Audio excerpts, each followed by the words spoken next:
Question now arises upon final reading and adoption of HJM 26. Representative Hanna.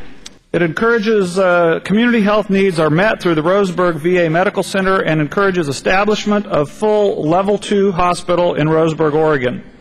The intensive care unit was closed in 2009, the result of a directive from the U.S. Veterans Administration. In June 2010, a private firm was contracted to study the services provided by the Roseburg Veterans Administration Hospital. Their recommendation was to reduce the scope and type of services offered at the Roseburg VA, including keeping the ICU closed. While testifying on this bill, I heard a couple of all too familiar stories from veterans. In December 2010, an officer came to the VA needing to have fluid drained from his abdomen. The procedure could not be performed at the VA because they needed an ICU on site if something should go wrong. The VA contacted Mercy to see if the procedure could be performed there, but there were no ICU beds for that veteran. In other words, no room at the local inn.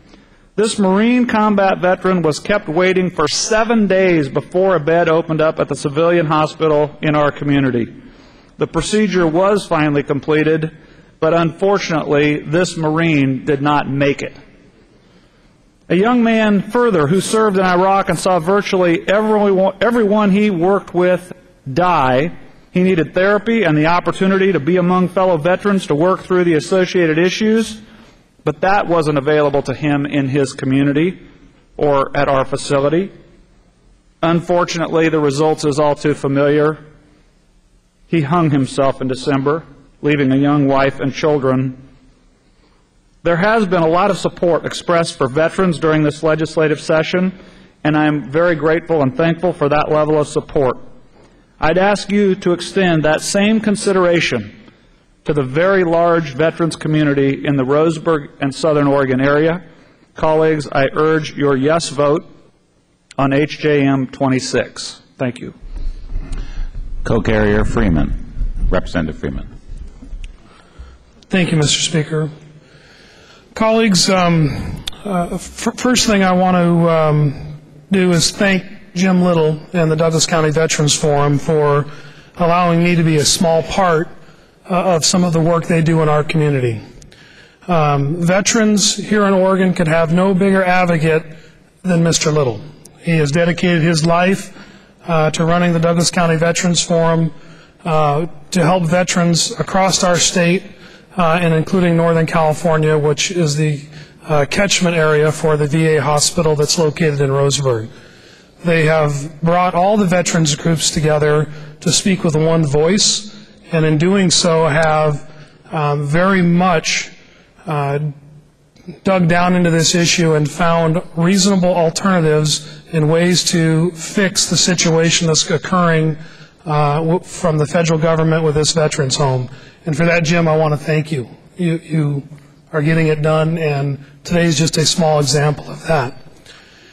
For the members of the body here that don't quite understand the catchment areas of the VA hospitals system and don't really understand why Veterans Hospital in Southern Oregon is so vital, the Veterans Hospital in Roseburg has served Southern Oregon and Northern California for many years. It is fulfilling a promise we made our soldiers when we asked them to sign on the dotted line and go to war for us.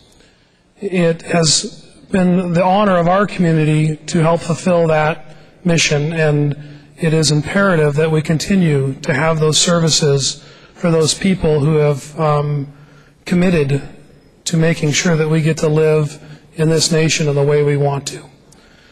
This is a simple, symbolic way of saying that we need to keep this hospital open, but this is a piece of a much larger puzzle that Mr. Little and a group have put together that is quite the package of support for this facility. And I think it's imperative that we send a clear message that the state of Oregon does support veterans and honors the work that they've done to keep our nation free, and it would be very important that the state of Oregon join the list of other organizations that are encouraging the federal government to do the right thing, and I would encourage your yes vote. Thank you.